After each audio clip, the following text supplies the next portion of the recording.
Hello everybody, Namaskar. I am Professor A.G. Iyer, the Editor-in-Chief of Marconomy, the author of Atal Shastra and India Brandished, and also the President of the Atal Janhit Paksh in India. Hello everyone, Namaskar once again. Today I am going to make this a little long discussion, but I am speaking mostly in English so that the world audience as well receives what I am saying. And it is on a very, very important issue right in front of the world and also very important for India. And it is the current crisis in Afghanistan, and I call it the Sarkar 2021 Talibanization of Afghanistan. And we are going to discuss this. Before I enter and put across all the angles to you, the first is, what is the origin of the word Taliban? The origin of the word Taliban is very clear. It comes out of Talib, and Talib by definition, by puristic definition, is student of Islam. And the wording and the comparison starts and ends there, because these Talibans who have come to power have come through the use of force, violence, gun, and all sorts of negativity, oppression of women, killing of people, and they come to power through these processes, and it can't be ever be part of Islam. And the Islamic countries will have to come out and say openly that we condemn and we don't agree to this. So now the world is under test, and especially the world's population, even the Muslim population, is under a situation where they have to reject Taliban. It's most important, because the word Talib may be correct, but the whole idea of Taliban is using that entire idea of student of Islam and spoiling the name of Islam. Number one, Taliban is spoiling the name of Islam, and it is a detrimental to not only Afghanistan but the whole planet, and definitely to South Asia and also to the whole of Asia as such. And the Americans must not forget one thing, that their World Trade Center was brought down by the same forces, Al-Qaeda, Taliban, put together. That is what they cannot forget, and they should not forget before they make any sweeping statement of their withdrawals, because then they are part of the problem, they are not part of the solution.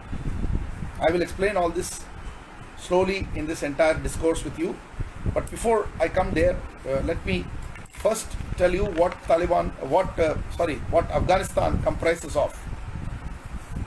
The first is, Afghanistan is a very strategic country, and we must not forget that Afghanistan has borders with several nations. And which are these nations? Afghanistan has a border with Iran on the west, with Pakistan on both east and south, with the erstwhile Russian Federation group countries, which are now independent countries, Turkmenistan, Uzbekistan, Tajikistan on the north, that is north of Afghanistan, has borders with them. Then there is a narrow strip, Wakhan, which extends almost 76 kilometers northeast of Afghanistan along the Pakistan border into the Xinjiang province of China, which is basically the Uyghur Autonomous Province. So that is the border with China. Now this is what the geographical situation of Afghanistan is all about. Now another part that I wish to explain all the people who are watching this video is the complexity of Afghanistan as a society. It's a 40 million plus population. In Indian terms, it's 4 crores, 40 million. And what does this comprise of? It comprises predominantly, the major tribe is the Pashtun speaking people, who have a cultural, I would say, similarity and association with the neighborhood of the Khyber Pakhtunkhwa region, the Pakhtunistan, which used to talk about on the Pakistan side. And we must not forget that there is a armed militia in Pakistan by the name of Tehreek-e-Taliban, just like Imran Khan's party is Tehreek-e-Insaf, and he himself comes from the Khyber Pakhtunkhwa region. So these are important things to understand the links with Pakistan. And the people who speak the Pashtun language, they are in majority in Afghanistan. So slowly, of course, they are not 50% or 70%. They are around 39 to 40%. So that's a major tribe, and then this particular Taliban that's come to power now through military force is basically representing their particular tribe predominantly, and which has got direct links with Pakistan, must be understood. And I will link all these things because we know where Osama bin Laden was found finally when President Obama's tenure, he was actually eliminated. So that we know where he was hiding. So and then we must not forget all these issues, because this is a problem. Any discourse on Afghanistan does not include the angles necessary. And then the West has a problem that whenever we discuss Pakistan's issue of having involved in terror, and then their complete involvement in terror in Afghanistan, that the West has played blind to it, especially Americans. They have seen the other way throughout, and now it's come to this state of affairs today. Now, who are these tribes therefore, other than the Pashtun tribe? Is the Tajiks, the Hazaras, the Uzbeks, the Aimaks, the Turkmen, the Baluchis, the Pashai, the Nuristanis, the Gujars, the Arabs, the Brahui, the Kizilbash, the Pamiri, the Kyrgyz, the Sadats, and many more. So this is the complex tribal society of Afghanistan. Now, friends, you have already known how complex the tribal situation, what's the kind of strategy, because so many borders, almost like we have got Iran, Pakistan, Turkmenistan, Uzbekistan, Kazakhstan, and then we also have the Uyghur, China, where they have a border. Basically, that means it's literally, if you see the whole scene, 6 countries minimum have got borders with Afghanistan, and it is also our access to Central Asia. This is very much to be seen. Now I will start with one very important issue. Friends, I actually tweeted to the Honorable Prime Minister, and this was my tweet of the 14th of July 2021, and it has come prophetic. On 14th, I tweeted from @Professor Iyer, my @Prof Iyer, short form of Professor, to at Narendra Modi, at PMO India, at Rajnath Singh, at Defenceman India, at ADGPI, at Dr. S. Jaishankar, at ABA India. All of them I tweeted. And what did I tweet? Intervene militarily. Look at my words. Intervene militarily in Afghanistan, or else it will be a strategic blunder of walkaway, surrender to Talibanization of Afghanistan, while giving cakewalk to Chinese plan of CPEC, that is China-Pakistan Economic Corridor, and PACAFUS, which is Pakistan, Afghanistan, Uzbekistan Corridor. Now this is what China is recommending. Now you see the whole picture completely. You have to see the picture completely, what it is all about, right? And if we don't see this picture in this manner, that these are the stakeholders. And who are the first stakeholders who have spoken in favor of, I would say, the current Taliban taking over entire Afghanistan? The first ones to support were Imran Khan. I call him Imran Taliban Khan. First, this man was a supporter, and our neighborhood. Then it was none other than China, which is only 76-kilometer border, but they are already giving kisses, and they're sending bouquets already, and they are doing that. And the other country that has come out in the open and in support of this is Russia. Russia is okay with it, but Russia is not withdrawn its embassy, nothing. But Russia, I'll discuss later. Russia's compulsions are different. Russia's position is different, and Russia is not a loser because it has no border anymore. When it was the USSR, Union of Soviet Socialist Republic, when the Uzbekistan, the Turkmenistan and Tajikistan were part of Russia, then they had a stake. And I'll come to that, when it was. But right now, the current Russia, because these are separate countries now, has technically no border with Afghanistan.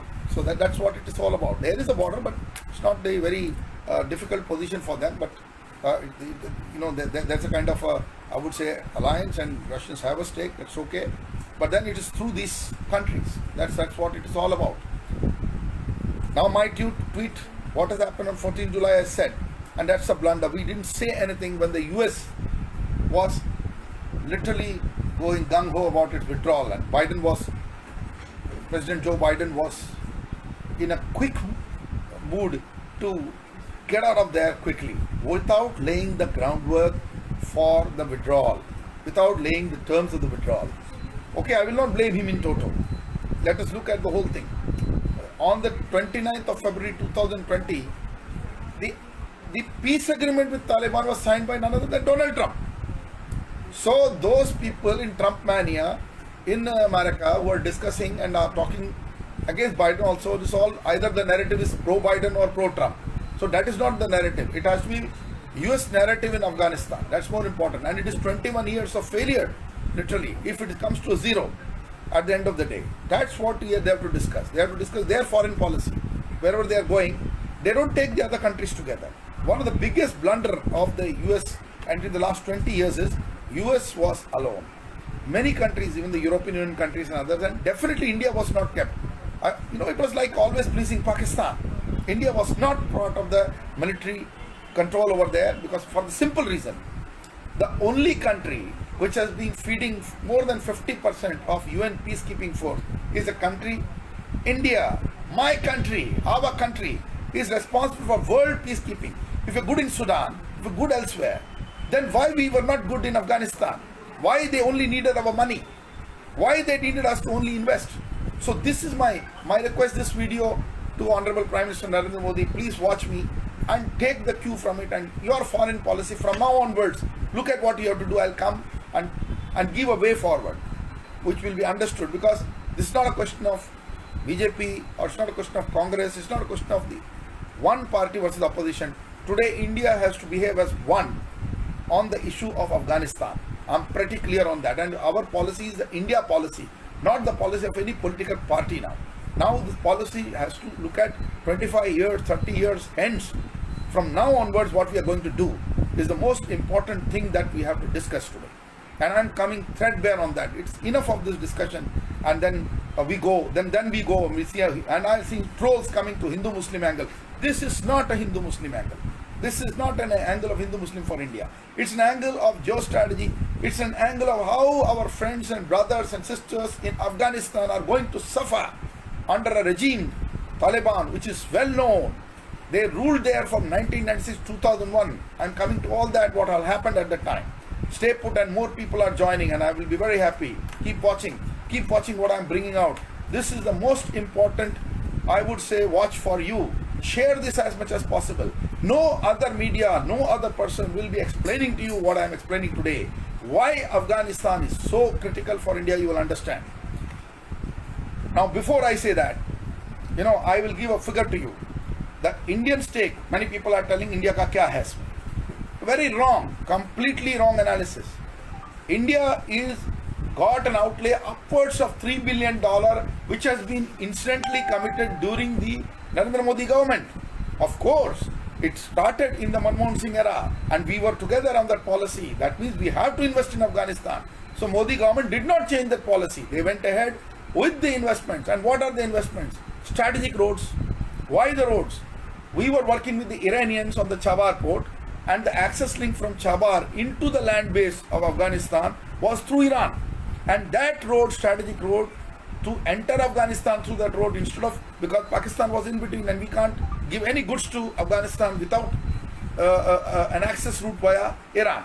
And that's what we have done. And that road is a critical road. That infrastructure is not constructed fully, my friends. So we can't help Pakistan till that road is there, and only through Iran we can help them.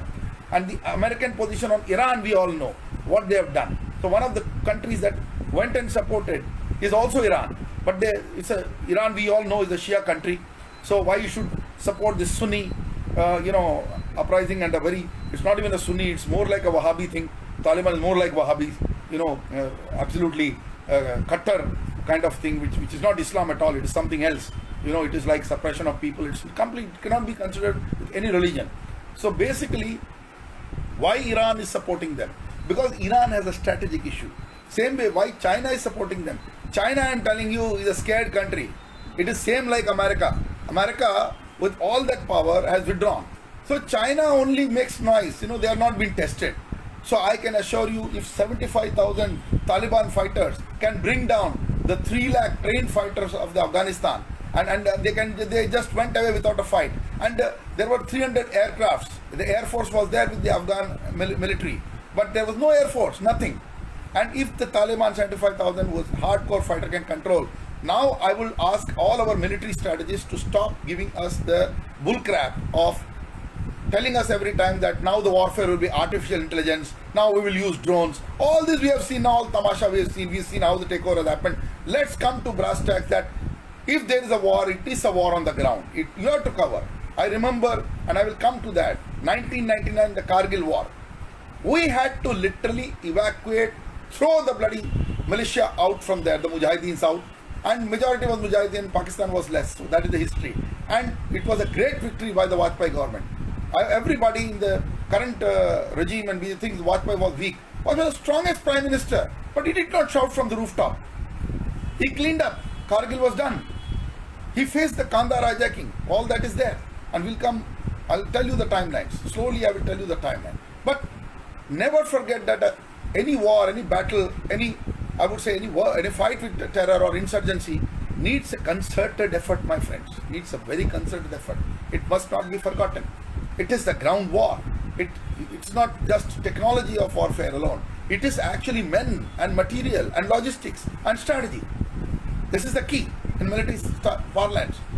When Abhinandan had to fly and fight it out, he had to fire. He has to bring the F-16 down. Till date, the Americans are not agreeing that a MiG-21 upgraded to a 4th generation plane, or a 3.5 generation plane rather, brought down a 4th generation plus plane of Pakistan. Very clear. We did that. This may sound music to the political side, but I'm not talking of political side. I'm talking about our Indian military. Today I want to declare that world's best military after Russia, if it is there, it is the Indian military. It's not the American. It's not the Chinese. Chinese are cosmetic military. If they are tried, they will be okay. They'll be done and dusted, I can tell you. And as far as, in fact, Pakistan military is better than the Chinese, I can assure you. But Chinese are making too much of noise. They have no military strength to face India. Let me tell you. Hard reality now after this Taliban, nobody should discuss. And they are scared of Taliban more than us. Because now Uyghur province, they have more reason to go and support the Uyghur Muslims than anybody else. So that is more important to understand.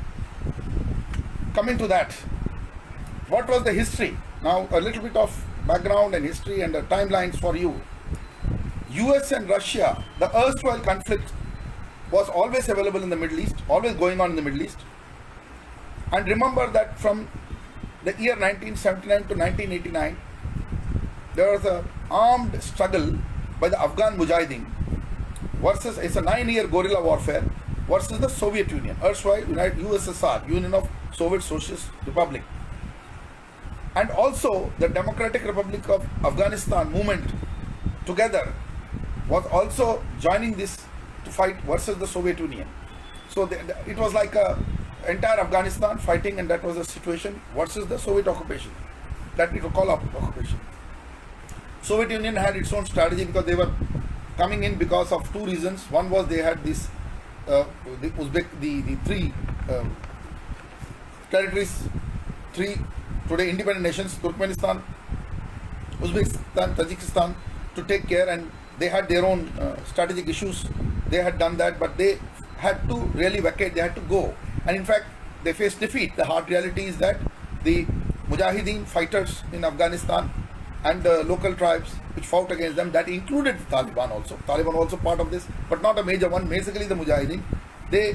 Finally the Soviet had to leave Afghanistan.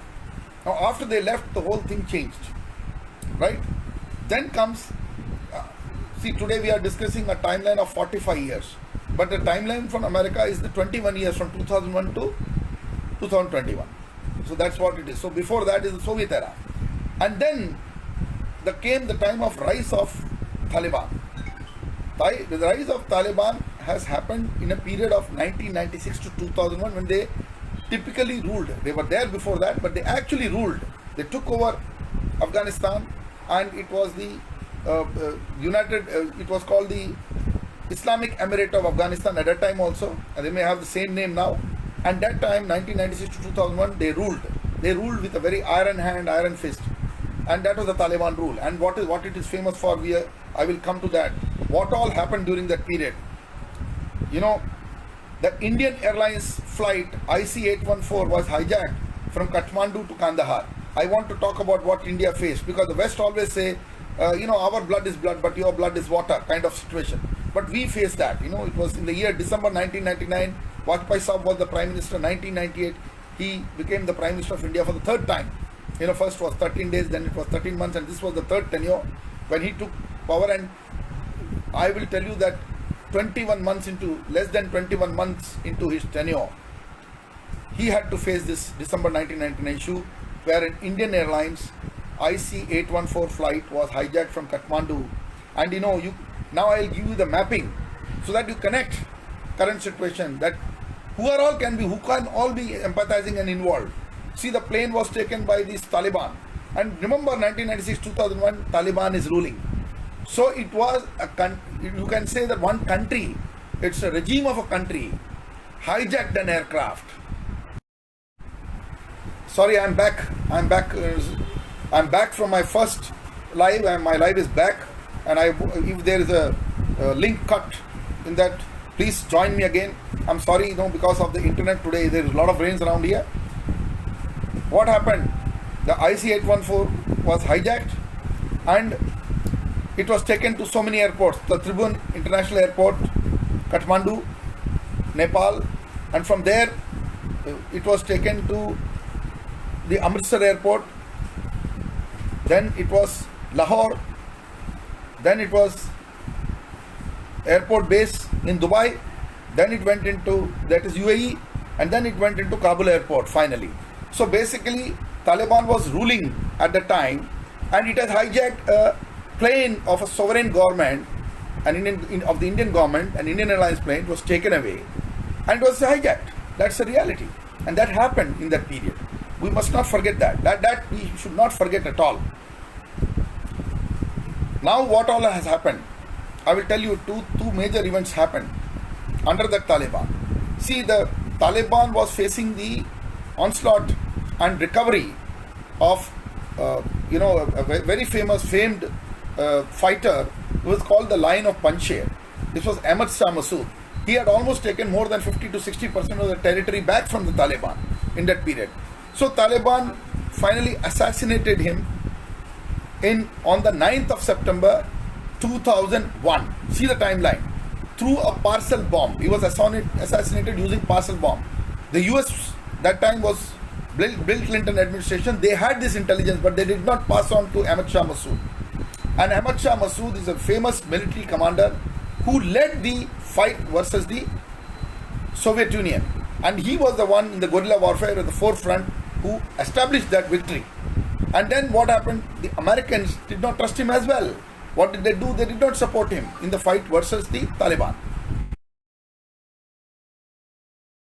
The World Trade Center was brought down by Osama bin Laden. He belonged to the Al-Qaeda. And we all know, after doing all that, where he was hiding. He was given amnesty or support by the Taliban. And he was finally found in the region controlled by the Pakistani part of the Taliban. And he was actually eliminated there when President Obama was there as the chief. That was the situation. This is very important to understand for everybody. So these are the events. The Kandahar hijacking, the bringing of World Trade Center by Al-Qaeda 2 days before Taliban eliminates Ahmad Shah Massoud, the Lion of Panjshir, the only hope for Afghanistan at a time. So these all happened in the year of 2001, 1999 to 2001. We faced in 1999, but 2001 events hurt the United States of America. So that's how US came inside, and that's how the end of the Taliban regime happened. And that day and today they have come back again. And then what a dramatic way they have come back. No fight, nothing. It's just a withdrawal and then they can take over. Within no time they have done it. So this is what people must remember. People must not forget all these things. Right? And I would request Prime Minister Modi to see what I have said. The timelines, look at that. Vajpayee faced it, and we have to take a proper stand. If we want to call Taliban a terror force, which I believe it is, then we must do it. We must do it and very clearly explain. Either Taliban agrees to us, they don't block our work, or otherwise they have to face the music. We don't have to look at what America is doing, what Europe is doing. We are not nothing to do with that. We have stake. We have geostrategic stake for Afghanistan. If the Pakafus happens, it is a threat for us, because it is like blocking our movement into Central Asia. We have definite stake, and then we cannot leave our brothers of Afghanistan. Our brothers of Afghanistan are our brothers, just like our Baluch brothers are there, and Pakistan can keep saying, but I am saying Baluch, our brothers, they are being harassed, tortured, and literally inhuman work. The world is not discussing that. So that Baluchistan issue also will come into picture. We must talk about it for sure. It's important because it's also related to CPAC. Unless we take those stands, we will not be able to psychologically and other fashion and also directly confront China. This is the country we have to confront. As far as Pakistan is concerned, they'll come on the table. Once China is confronted, they will come on the table.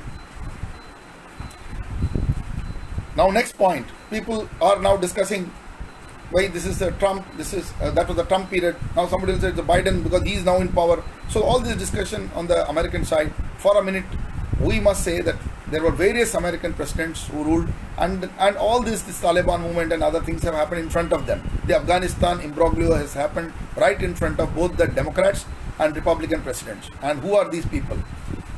If you see 1999, all that event, when we faced it, it was Bill Clinton who was the president. And he was from 20th Jan 1993 to 20th Jan 2001. That is the position. Then we had George Bush. He was from 2001 to 2009. Because the moment this WTC and all that has happened, it is in front of George Bush who has to, finally he has to come, and he is there. Of course, Clinton administration was soft on this, and then we had George Bush, during which the WTC has come down, and that was the period of 2001 Jan to 2009 January. So this was the period. So basically the last part of the first Taliban rule in Afghanistan, that saw the bringing down of World Trade Center, killing of Ahmad Shah Massoud, and this intelligence was available to the Clinton administration when it was exiting, and it was available to George Bush for sure, and that was not passed on, and nothing was done, and even the WTC bringing down, that was also available. So there are a lot of issues over there, but yes, that event happened right at that time, September 2001, and that's the end of moving Taliban, and the US had to take the stand, had to come inside, because they had to show that they meant business, and that's what they did. And 20 years later, now they don't mean business, they say, okay, we exit. So that they have to question. Why did they occupy, and why did they go in for all these years, and what have they done? What have they put Afghanistan in? That's a question. And we Indians have been asked to invest there, and we have no stake, no say. Germans have invested, no say. French have gone there, no say. How it is possible? So there were both Republican presidents, as I have shown you. Then there was Barack Obama, who came in, and then there was who again is a Democrat. Then Donald Trump, he came in. And remember that 29th February 2020, the peace accord with the present Taliban was done by none other than the Trump administration on 29 December 2020. So he cannot wash his hands off, and his supporters can't wash their hands off in America. They were the ones who did it. Of course, Biden has also blundered, because he gave an interview recently saying, no, we are in full control and nothing like this will happen. So it's all egg on the face right now for him as well. So there's not one president of America who has failed. So all the presidents have failed their own country. The people of America have to question all of them on the policy. And yes, if the World Trade Center is brought down, 20 years later, are the Americans not even interested? Okay, they have eliminated Osama bin Laden from Al-Qaeda, that's fine. But anything that happens in Afghanistan, they must be aware that it will finally have an impact on America. It is going to have an impact on us. They have to be damn careful. And they cannot stop the interests of countries like India. We are also facing the crisis of actually handling both Pakistan and China. And the rogue in all these things is the rise of Taliban has happened, because I told you the link of the Pashtun speaking population and this Tehrik-e-Taliban inside the militia, inside Pakistan, and all this like an umbrella militia and so many other militia, and then the actually links will also be found inside Kashmir, and we should not be off guard. We should be on guard. there is the messages coming from Taliban are double. On one side, they're saying come and complete your projects here. On the other side, they have warned India from any military action. So it's very clear the double message is going on everywhere, and this is not fair and it's not good for us. And we should be on guard, and we should not be directly discussing and agreeing to anything. Let the West take its stand. Our stand should be clear. We made a stand that we will not recognize Taliban because it's a terror force. Even today they come with a gun. They have actually taken control using the muscle of the gun. They have not done anything any peaceful way. Even if the transfer of power was happening, it should happen. They cannot go around with guns in the streets. That's what they have done. And we know their first rule. We know what they're talking of. They say they will give the rights to the women under the Islamic laws, Sharia law. Enough. This is the garb of this Islamic. Under the garb of Islamic law, they are using this. Islamic countries are not so violent. There is the UAE. There are other countries which are peaceful. There is Kuwait. So we have not seen that in Afghanistan. So they cannot compare themselves with these countries. They are a worse version of the past Saudi Arabia. Now Saudi Arabia is reforming. This is the question for all of us. And let's also go back. The president, Dr. Najibullah, when he ruled, finally he was hanged by Taliban. When Taliban came to power first time in 1996, I told you what they did in 2001. To 1996 they came. A retired president sitting over there, they hung him in public. That's the message they passed.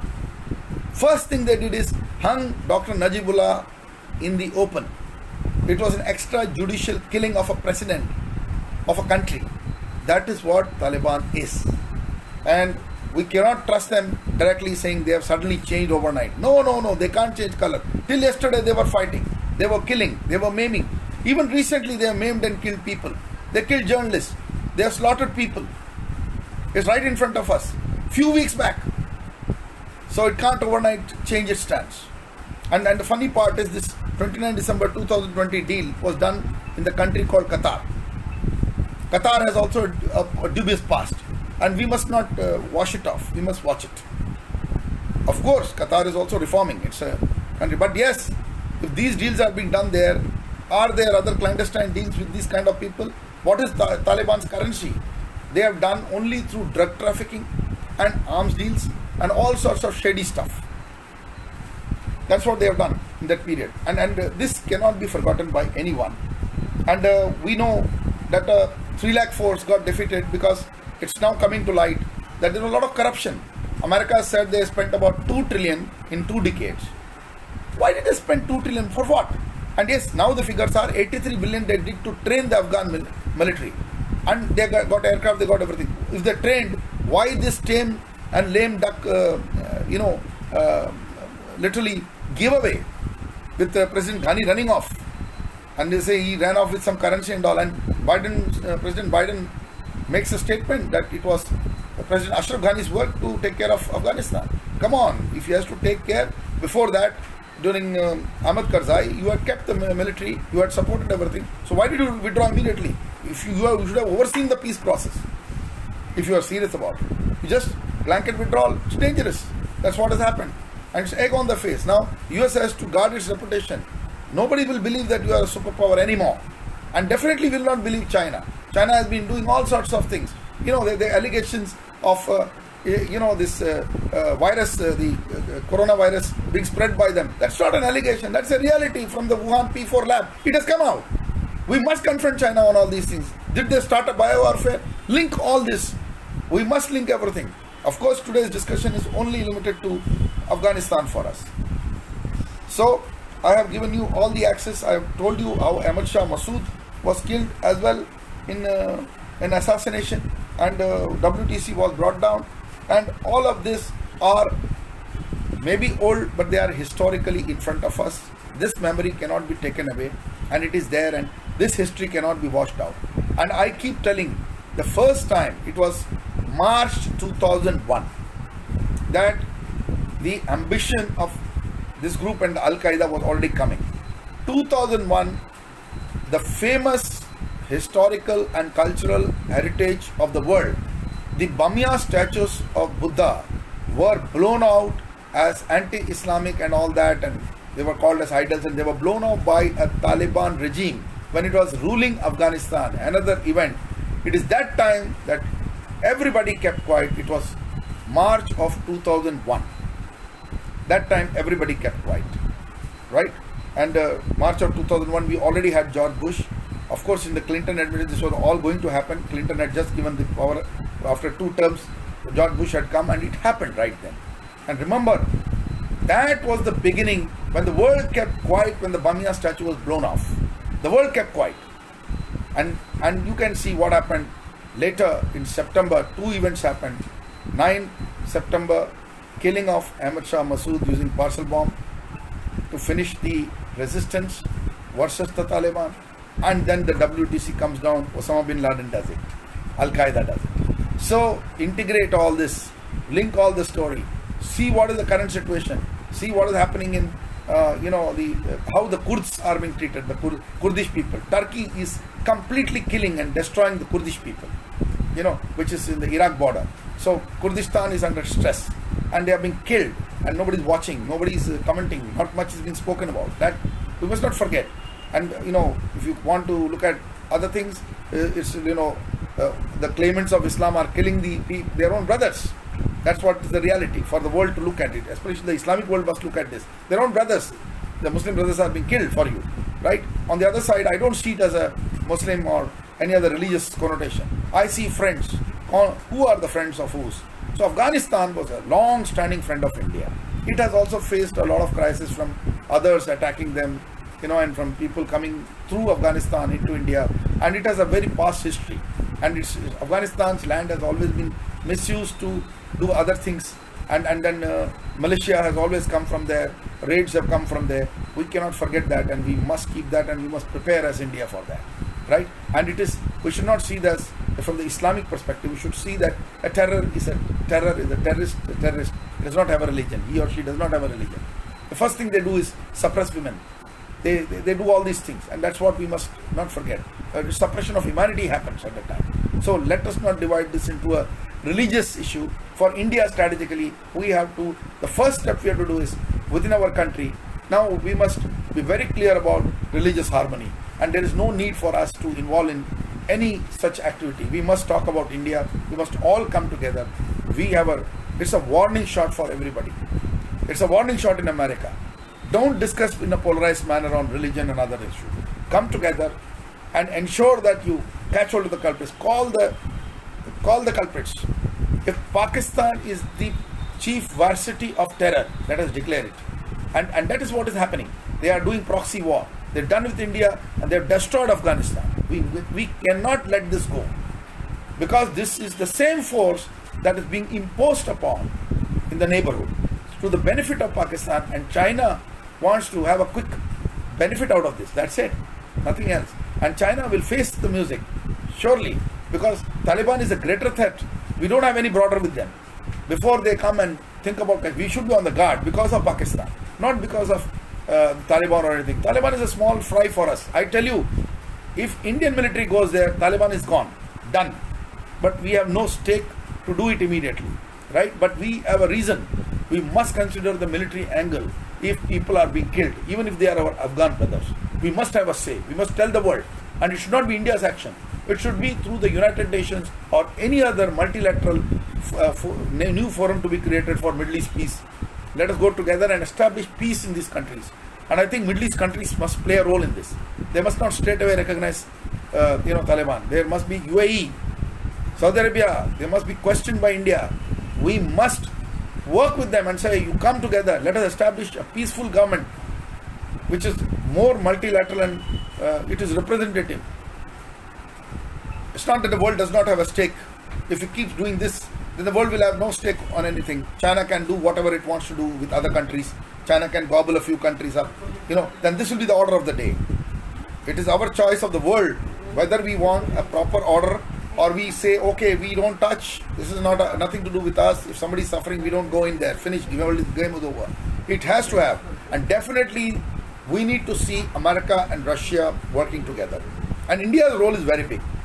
See, in 2015, Honorable Prime Minister Narendra Modi Sahab got a chance to do the non-aligned movement.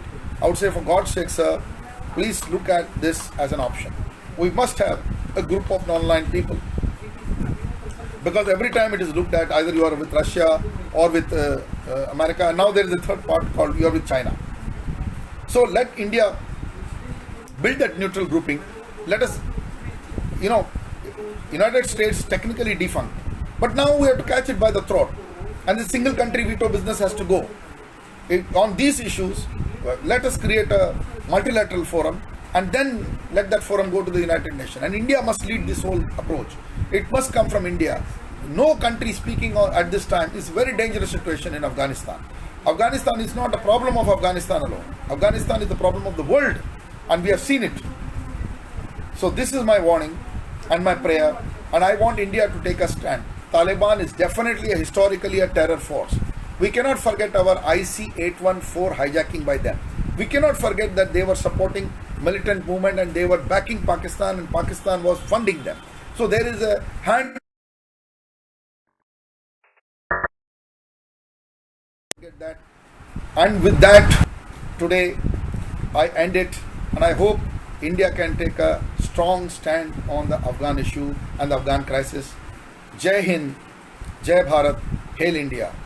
Goodbye to all of you till I come in a next video explaining you critical issues or any issue that actually you wish to understand.